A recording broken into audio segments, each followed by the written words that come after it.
In this video, we will begin preserving fruits and vegetables using lacto fermentation. Let's go off-grid. Today, we can just walk over to a local grocery store and buy a fresh carrot any time of the year.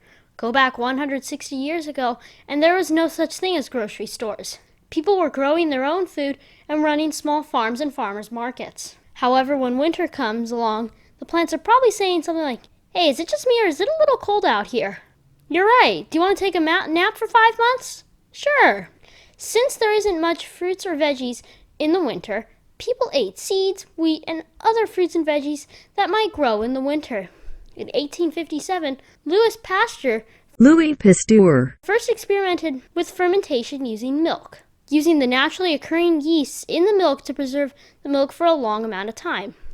Later, in 1930, people began using salt for fermentation. Since then, grocery store systems have evolved, and like I said at the beginning of the video, you can now buy a fresh carrot any time of the year. With that out of the way, we can finally get to fermentation. Let's start off by gathering the fruits and veggies we want to ferment. For demonstration purposes, I will use a carrot, although you can ferment almost anything you want. Start off by cutting your veggies into a shape that fits in your mason jar. I'm also going to add 2 cloves of garlic to my jar as well. Once everything is all chopped up and fits in the jar, grab a scale that measures in grams, place your jar on the scale, and zero it out. Add all of the veggies to the jar and add filtered water to the jar until the veggies are fully submerged. Now we need to figure out how much salt you need for fermentation.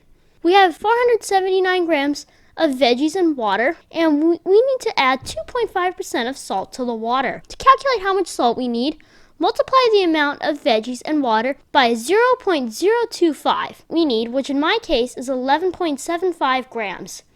Add the calculated amount of Add the calculated amount of salt to the jar. I'm also going to add a bit of chili flakes in the jar as well, and close the lid and shake it up very well. Once the salt is mixed in, open the lid just a little bit to allow the jar to breathe. Put it on a shelf and forget about it for about 5 days. About 5 days later, I gave the carrots a try and the taste was really good. However, the carrots are still a little, but fermented food just gets better and better as you let it sit and ferment. If you are saying, how on earth are you supposed to preserve these carrots for 12 weeks? Well, cold storage. If you put the carrots in the fridge, you will slow the fermentation down quite a bit. In future videos, we will be experimenting with preserving veggies using lacto fermentation for longer amounts of time.